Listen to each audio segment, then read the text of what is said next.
Hi, everyone, and thank you for joining us at the Legal HR Summit. The Legal HR Summit is a two-day online event hosted by Jus Laboris, the largest employment law alliance in the world. This session is part of the Asia bloc and will be followed by other curated sessions of the region. Before we kick off, I would just like to let you know that if you have any questions during this session, you can ask them via the Q&A tab. The panelists will try to answer as many as they can. They can, of course, also get back to you by email after the session. I am now turning over to Peter KLIA to begin the session. Go ahead, Peter. You are welcome to start.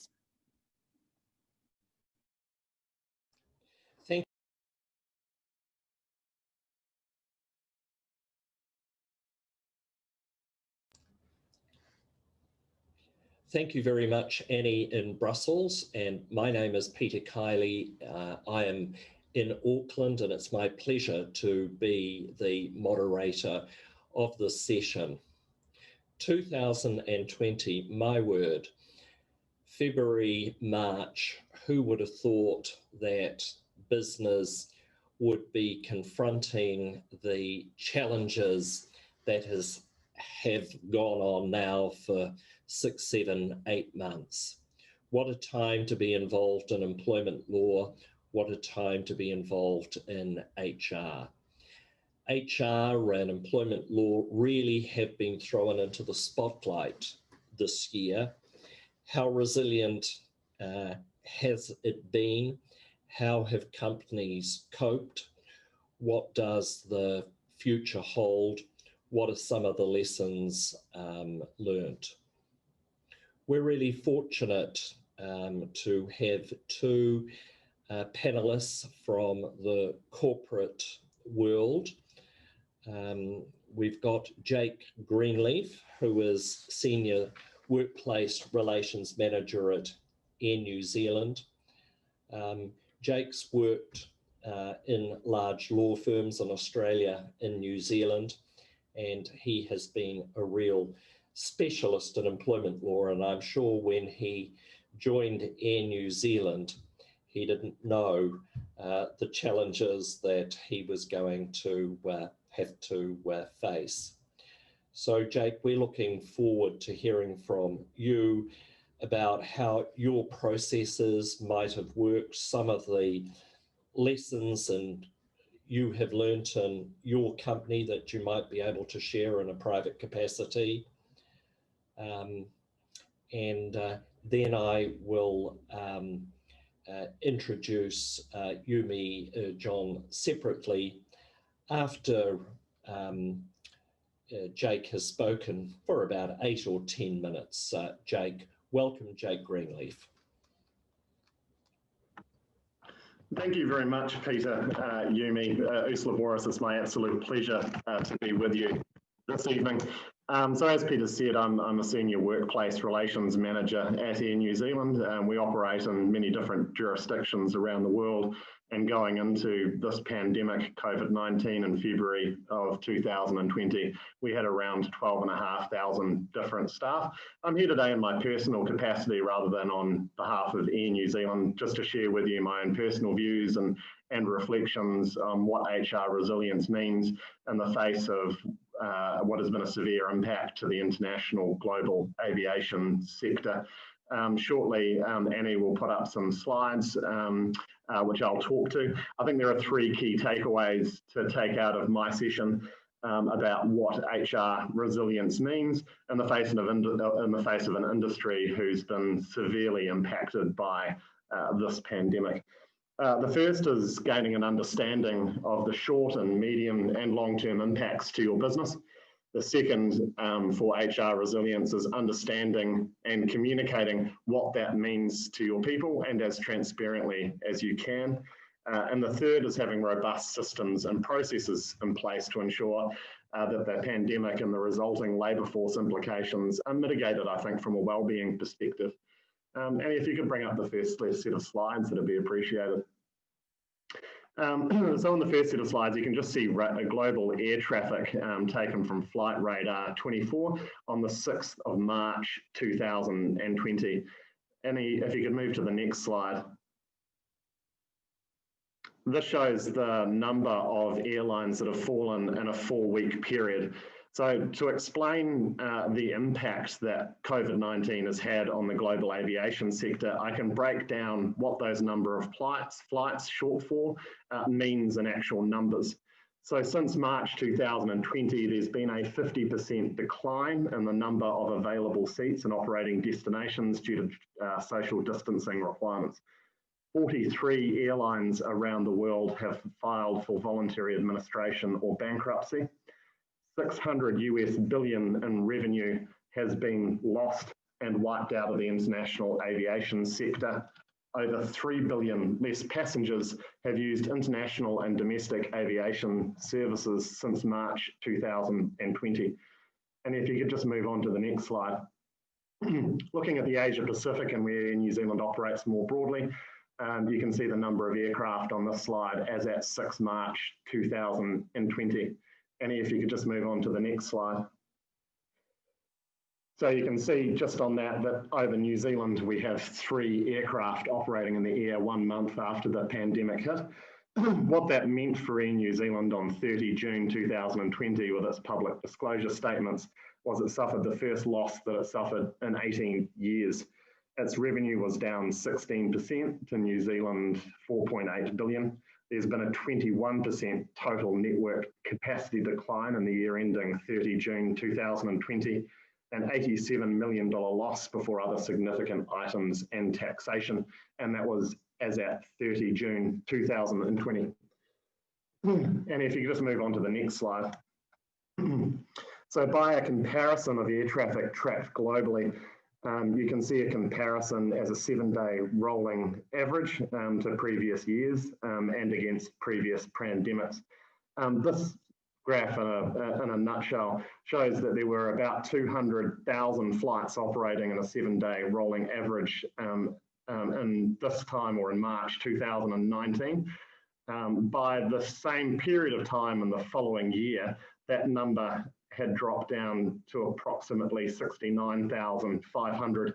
So that's about a 70% decline in the total number of air flights that were operating within a 1-year period. So for Air New Zealand and the impact on Asia Pacific, that's a 60 to 80% fall in international tourist arrivals, a 43% reduction as a consequence of COVID-19 on direct employment, so that's employment relationships, a 52.5% projected shortfall in indirect aviation jobs, which was measured by IATA earlier this month. And to break it down in really simple terms, in the context of what HR resilience is, every single minute the international aviation sector has a cash burn rate, so that's the amount of money it's losing, at $450,000 US every minute. So to put it in stark contrast for those participants that are in this webinar, by the end of this 45-minute webinar, the international aviation sector has lost US 20 million. Moving on to the next slide. To give some perspective around how this compares to other external events and the impact it's had on the international aviation sector, you can see in a dark blue line SARS, a pink line the GFC, the light blue line H1N1 or swine flu, the September 11 attacks and COVID-19 this year. So what this graph sets out are available seats per kilometres, which is what most international airlines use to determine their total revenue. As a comparison to 9/11, where there were, at its worst, approximately 80 available seats per kilometres, that dropped down to about 3 to 5 by April of 2020. What you can see on the graph end, reading international media or IATA, the International Aviation Society, Bain and Co do a number of highlights on the international aviation sector. Nobody really knows where it's going to end up and when and how long this recovery is going to be, or what its impact is going to be on the sector. And there are many businesses like this. And if you just move on to the next slide. So what does that mean?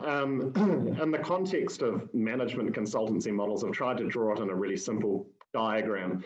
So in the blue, imagine on the vertical axis what 100% of pre-COVID revenue looked like for your business.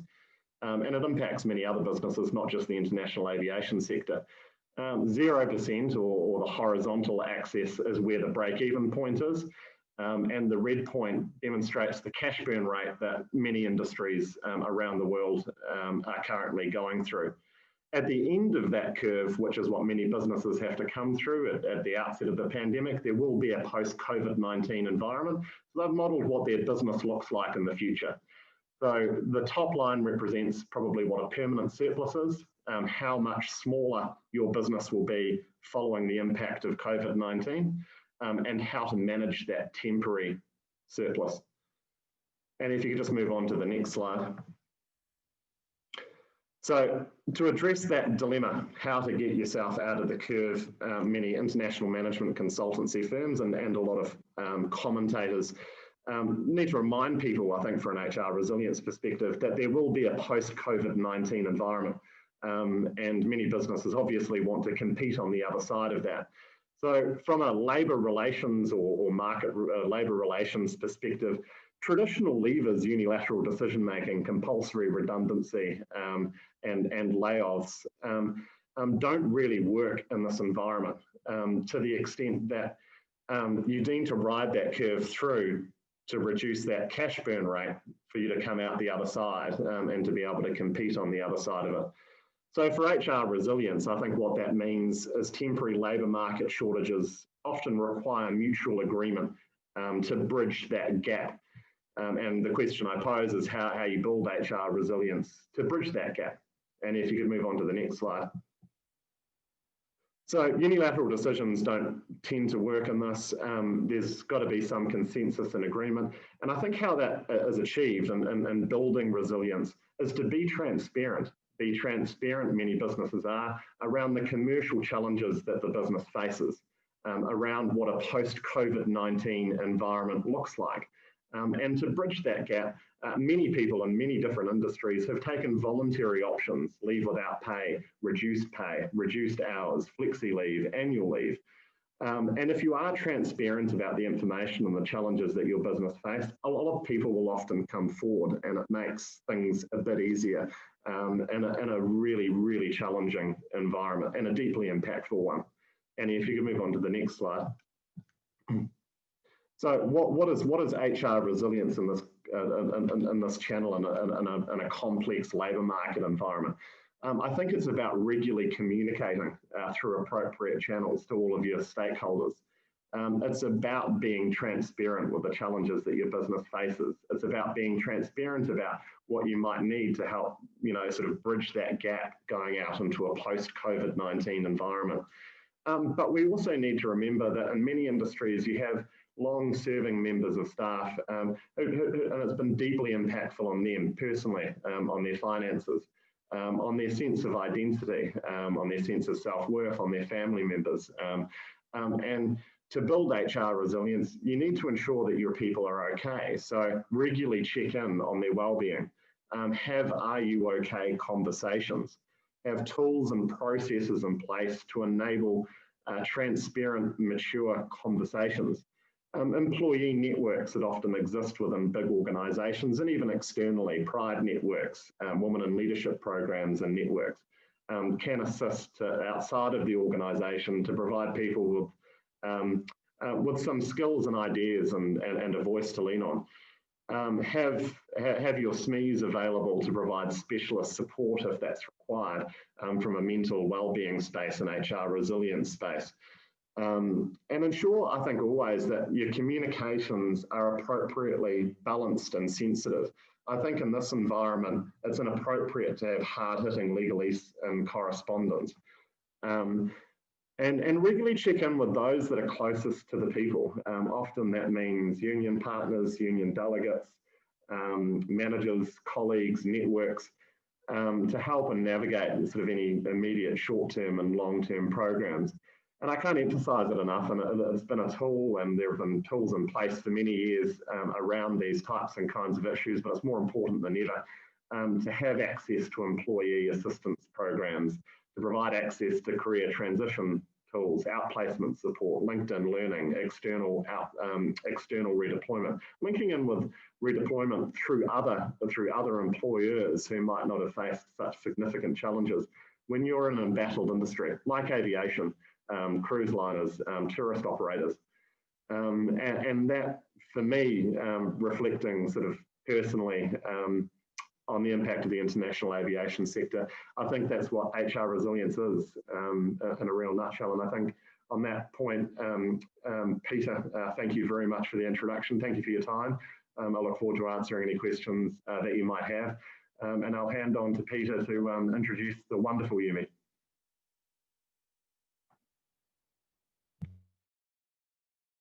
Thank you very much, Jake. It's a logical segue into Yumi Jion, because Yumi is the Managing Director of Purcell Kelly Services and leader for the APEC region. Extensive experiences throughout Asia in the region. And what you have done, Yumi, is that you conducted an online survey. Sure. Yes. And again in September. And we're just absolutely on the edge of our seats, wondering what data has shown from the 300 HR and business leaders in the 12 markets that you've surveyed. Because we heard Jake talk about well-being. We heard Jake talk about the huge change that it had on ongoing employment.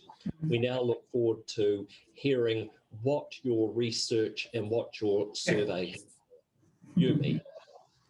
Thank you, Peter. Thank you so much. Really appreciate great introduction. Annie, can I see my slide? Slide, please. Annie. Thank you. Thank you. So let me briefly introduce myself. I'm Yumi, as Peter, shared, and I'm country head in KLIA services in Korea. And KLIA, we do joint venture business with the Purcell Group, which is the largest HR workforce solution provider in Japan. And from last year, I started to manage Purcell KLIA Consulting Division, which is we do HR advisory services. So we do market survey and the HR advisory works and the HR planning and the HR strategy. So we are in here to support HRs and the business leaders. So today I'm going to share what we studied, and we want to share our know-hows with you. So, Annie, can I see next slide, please? Thank you so much, Annie. So as Peter mentioned, we did online survey on March this year. And we asked the same question September this year again to HRs. So over 300 HRs from 12 countries. So we want to learn HR changes, what they changed, right? Just started COVID-19 and after working at home 6 months, and September, what they are doing right now, we want to understand. So we did this survey. So we found a very interesting result. As you can see this number. So some of the part is, the works itself is decreased. Some of the part is increased quite a lot. So first part is about the harassment and the discrimination part. See, previously 95% HRs work for this. And after 6 months, only 45% of HRs working for harassment and discrimination related thing. Is it quite interesting, right? So you are working at home, you cannot see each other. So it's discrimination, harassment is decreased a lot. And job offers, definitely most of companies are really withholding, their recruitment projects. And investigation part, majority of companies are delaying the investigation. Even our company this year, all the investigation projects were delayed next year. So from 94% HRs work for investigation related things, now is only 50% is working for that. And workforce violence, wow, from 90% to 60%, decreased a lot, right? So we cannot see each other, right? So we are meeting in the Zoom, over the phone, SMS, no more harassment and the work violences. So it's a good thing COVID-19 gave us, really. And the other part is, the opposite part is, of course, compliance related things. Previously, HR's 93% work for this, now 97% work for compliance related things. And termination related things. This number is so interesting. Previously, only 87% HR work for termination related things, but now almost 100%. So it means majority of companies are really considering termination related works.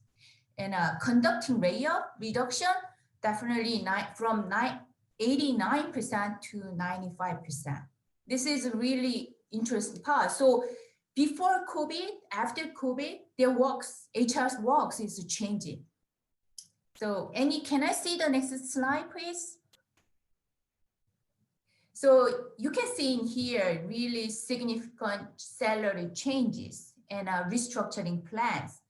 So this survey, this result, we got this result on September, this year.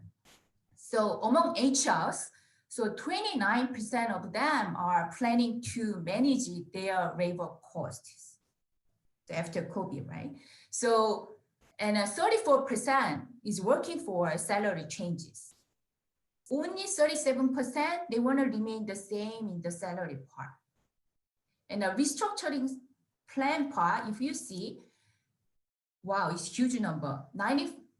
49% is working for right now, working for restructuring. And the other percentage, they are not yet, but they are still considering. Only 15% is they don't have a plan to restructure. I think this part, I will share next slide about industry basis. You will see more ideas about this. So can I see the next slide? So in here, you can see the detailed basic salary increase, how much we need to project for next year's salary increase.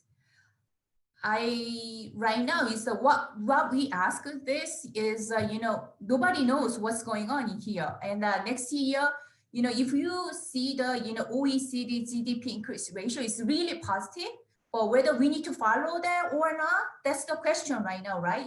Right now it's a budgeting period. So we need to prepare, but nobody knows what's going on. So we want to understand what's going on and how much percentage we need to project for salary increase. That's why we prepared this. This is only for the basic salary increase part. It's not allowed, we did not add, allowances, incentive part, because incentive allowance are really industry basis is so much, there are really big gap. So we are talking only basic salary part. So in here, you can see 2019, 2020 data. That data is we got from Willis Towers Watson salary survey result. Definitely you will be familiar with this number. So we want to show you the compared to our data and their data. So we did this survey on September, October. So we asked the HRs, so how much percentage are you projecting in next year's salary increase? So industries, first graph is an industry basis. So looking in here, first thing is all industries overall. So 2019 was 5.8% increase, and 2020, 5%. Of course, it's before COVID. And then now HRs is projecting 3.4% increase next year salaries, basis salaries. So detailed industry basis, automotive industry, 4%. So remaining quite similar ranges. The reason is nowadays market electronic car, AI related things is booming. So even though certain industry, certain automotive, the businesses are dropping, but the new business market is growing. So remaining quite similar ranges. And then engineering infrastructure part is half of previous years, compared with the 2019 and the 2020, the salary part. But still, half is good, because the reason is all the governments are investing huge money for infrastructure part to create new jobs. So still there will be some salary increase. And then consumer part, definitely will be half. So it's got huge impact. And energy and the natural resources part is, I guess everybody knows about this. It's a really tough situation right now. But interesting thing is what we found out is finance. Finance actually didn't get that much impact. So previously is better than previous, previous salary increase. So right now we are on September and October result only was a 5.8% increase. They are projecting next year. But actually what we found out, this actual number will be much higher than this. So because we are facing some, we are facing right now is some, manpower shortages. So this salary increase part will be increased a little bit more. So up to 6.2%. And a high-tech part is the same. So everybody knows right now is all the corporates are investing huge money IT part. So, even though in here, this number is only 5.6% increase, but this number also will be actual number itself. If you see next year, it will be over 6%.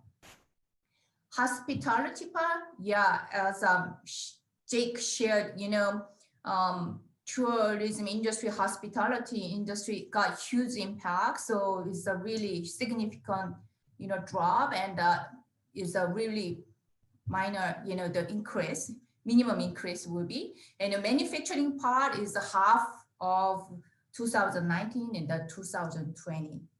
And again, pharmaceutical healthcare part, a lot of firms are investing huge money manpowers for this, so it will be much higher than before. So in here again, our data is only 5.7%, increase, but we are right now is through our data. So if we ask right now, this number will be over 6%. So industry basis, there are quite big gap. So again, IT and finance and pharmaceutical healthcare sector, we see quite a lot of salary increases. So next graph is based on the country basis. So Australia, so 2019 was 3%, 2020 before COVID was 3%. Australia KCH House, they are projecting 2.1% increase. China before was 6%, and on September, October result was 6%. But if you do this survey right now, it will be around 8 to 9%. The reason is nowadays is China almost finished the COVID status, right? Majority of corporate, they already came back to work and normalized. So, all the, corporates are investing huge money, new business model and hiring new people, and they are paying well for their, right resources. So this percentage will be higher. And Hong Kong, 3%, and India, 7%, Indonesia, 5.3%. Indonesia cases is quite interesting.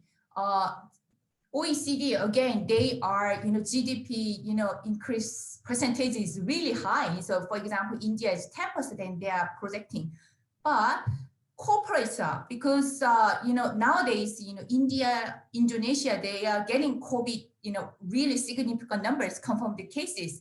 The corporate HRs and the business leaders, they want to be very conservative. So still this number is lower than, GDP, GDP increase ratio, is compared with that is a little bit lower. So 7 and 5.3%. And Japan is 2%. And Malaysia is 4.5%. New Zealand, New Zealand 2.3%. Good, good, good, right? Still, it's just quite similar with before. And Singapore is 3%. Interesting is Korea. Korea is actually, everybody knows is the Korean government is controlling really well is the COVID-19. And but we got huge impact economic part, because of COVID. So all the corporates were, downsizing, restructuring, and holding back their investments. So salary increase part is only 2%, is lower than half compared with before. So yeah, I cannot expect like it takes, high salaries. So my salary will be the remaining the same. Anyway, and Taiwan is up 3.8%, Thailand 4%, and Vietnam is 8.9%. Interesting thing is Taiwan and Vietnam, they don't get that much impact about COVID-19. In here, the number is 3.9, 8.9. It's really low, but still there are corporates are investing, even multinational firms are investing quite a lot. They are recruitment is really high, and they are still facing quite a lot of manpower shortages. So this percentage will increase over 4. Taiwan cases, it will be over 4%, and the Vietnam cases, it will be around 10%. That's what we are expecting right now. This is what I prepared today. So my conclusion is this. If you're working for, restructuring and salary changes, deploy your manpowers, you need to work ASAP. So finish it this year. And based on your new business model, deploy right manpowers to right place. And then, pay back well, because your competitors are looking for your great resources. So that's in here. So our data will be, you can, if you need more detailed data, please send us email. So we will share with you. So that's all. Thank you so much, Peter. Thank you, Yumi. Everybody will have found those statistics fascinating. The first group, probably not surprisingly, saying misconduct issues such as harassment, clients, internal investigations are down. That's not surprising because people are not at work, they're at home. But let's consider the other side of that. They're working from home. What challenges does that bring to workplace culture? People like camaraderie, often young people, they like coming to work, they like mixing. What are the challenges? Perhaps, Jake, I might ask you to answer this first. What are the additional HR challenges for people working at home, which is now the workplaces? Yumi says they can't be violent, and it's part of the no, not anymore. What are the challenges, Jake? Yeah, thank you, Peter. It's a really interesting question about the impact that COVID-19 will have on where you work. I've recently spoken with colleagues in a number of different industries: finance, banking, telecommunications, professional services, a wide range of them, about 30, I think, Peter, from across the Asia-Pacific region. And what I can say is out of those, probably about 10 or 15 had flexibility policies in a broad sense, with a lot of process and a lot of control around working from home. Speaking with my peers and those 30 other organisations, I can tell you I don't think there's a single industry that will be going back to its pre-COVID working rhythms. I think as a positive outcome of COVID-19, I think we've got used to working from anywhere. For us, that's what it means in Air New Zealand, working from anywhere, if you're able to do so. Working from home, working at your batch, so long as you've got access to technology. I think what are the challenges that arise out of that, Peter? I think the challenges are more about embedding and investing in the digital infrastructure to enable digital solutions to work seamlessly, and to be able to operate a new working rhythm where you might be able to conduct more of your business face-to-face meetings. Peter, it might be similar for you as a legal services provider, conducting matters in court that are normally face-to-face or mediations by phone. So in answer to your question, Peter, what are the challenges? I think the challenges are digital infrastructure. What does it mean? I think the world's changed permanently, and I think that's a really positive thing. A follow-up question from that, Yumi, which yes. one of the listeners has mentioned, but it follows on from Jake. If there isn't that movement in the workplace, if people are at home, if the misconduct, the performance issues have been reduced, what are you seeing? What's your forecast for recruitment? People aren't leaving the workplace. Are people going to hire more? What are your projections for recruitment in the next 12 months? Yeah, recruitment part. Actually, during this survey, we asked about the recruitment as well. So, I mean, in APAC, over 60% of, 300 people, so among, 60%, they said, they are going to remain the same headcounts we did this year. So they want to see what's going on first. So same headcount, but over 25% and 25% repliers, they answered they will decrease, reduce their headcounts. And then only 15% will increase, add their more headcount next year. Interesting thing is this 15% came from, again, IT industry and automotive, especially for electronic car related things, also healthcare part. So industry basis, we are facing very, manpower shortages. Also, some of the industry are restructuring. But majority of, if you see the position basis, most of the positions will come. The recruitment part is the engineering part for for each company. So the position will be really increased. Also, sales marketing power also increase a little bit because most of the companies will change their business models and they are going to implement new business ideas. So for them, they need new sales and resources, marketing resources. So right now, after having the survey result, so this is the position basis, engineer and the sales marketing positions. That's what we are looking at. Jake, you referred to well-being tools and monitoring. Where is the line between stepping into the employee's life at home and being caring? Where's the line there? You always come up with the very difficult questions, don't you, Peter? It is a challenging one, I think. I think there's got to, I think from the perspective, I think you need to go to the person first. I think all of us would have had experiences over the course of the pandemic, international lockdowns, not in just New Zealand, but across the world, where you might have more junior levels of staff engaging in meetings and online meetings, much like we are now, but feel like they need to from their bedroom because they don't have a living area or an alternative space to go from. So I think it's about telling people that if you are working in that kind of environment, it's okay not to turn your camera on. It's okay not to have that kind of engagement, maybe just audio engagement. I think that addresses probably the first part of your question, Peter. The second part of the question is around what information I think collect. You're talking about wellbeing tools. And I talked, at a high level about some digital tools to check in on people and make sure that they're doing okay. But you don't want to collect highly personal information about, people's medical symptoms and things, for example.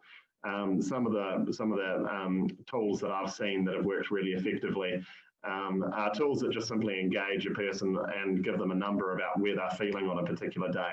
One, feeling pretty bad and needing a bit of help, or 5, I'm great, I'm operating in a BAU. And then having a link back and a consent process to ask them whether or not they need someone to reach out to them. That might be a professional services provider, it might be it might be a line manager.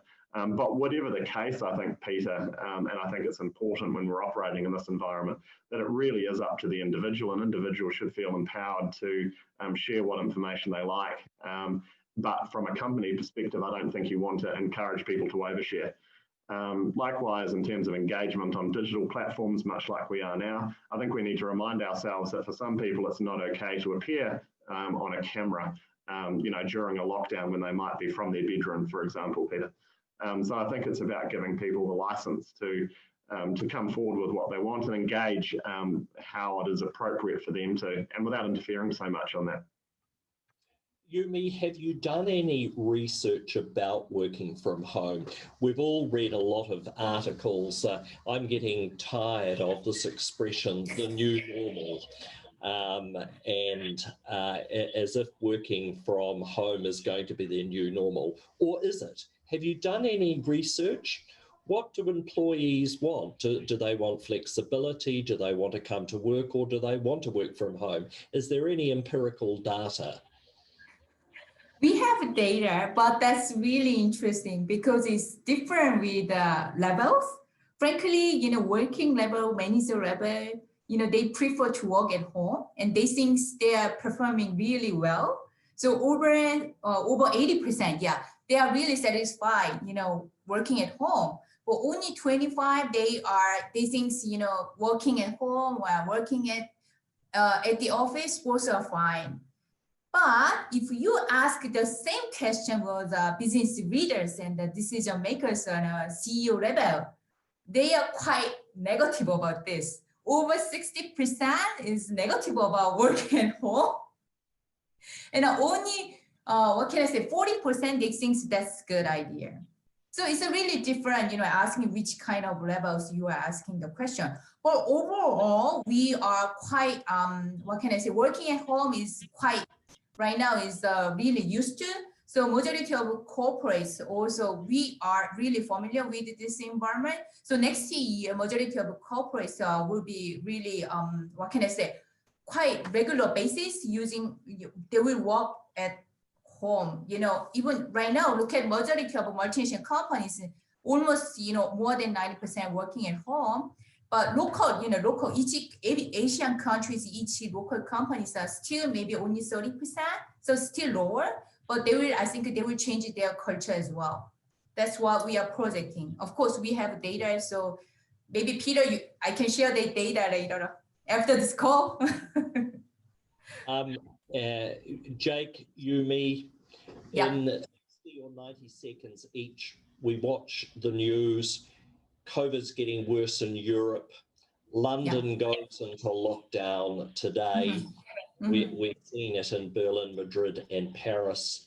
Sure. If you were speaking to an HR director or to a chief executive, what's your advice preparing for, God save us, another lockdown? Jake, maybe you first. yeah, look, sure, Yumi. Yeah, thank you, Peter. I think what the impact of COVID-19 has taught everyone in whatever industry you operate in is that things can change really quickly and really rapidly. Whether it's the impact of a public health order that requires you not to leave your home, whether it's the impact of an overseas government closing down its borders and having an impact on your particular industry or your service suppliers. I think the critical thing is not to probably pre-plan too much, to know where the channels are for information so you can disseminate it really widely. I guess in a nutshell, and it's probably one of these catchphrases for 2020, plan and be prepared for the things you can't plan and prepare for.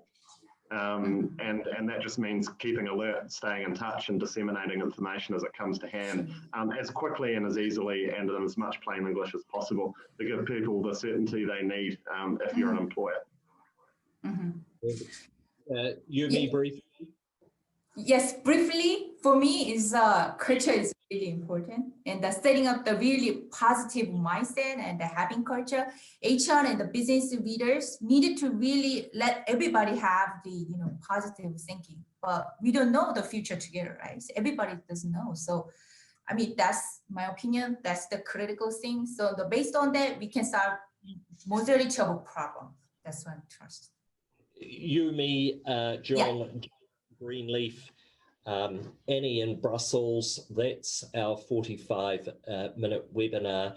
Thank you for sharing such wonderful practical experience for very important companies. We really appreciate it. So from Auckland, where Jake is based, and I am from Yumi in Seoul, South Korea, and from Annie in Brussels, this has been a wonderful.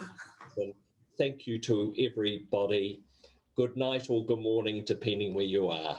Thank you. Thank you, Peter. Thank you, Jake. Thank you. Wow. Thank you, guys. So we have now reached the end of this session, but the Legal HR Summit is not over yet, as we have many other sessions coming up today. On your screen now, you can see the title of the next session. If you wish to join, you can register on the link I have just sent in the chat.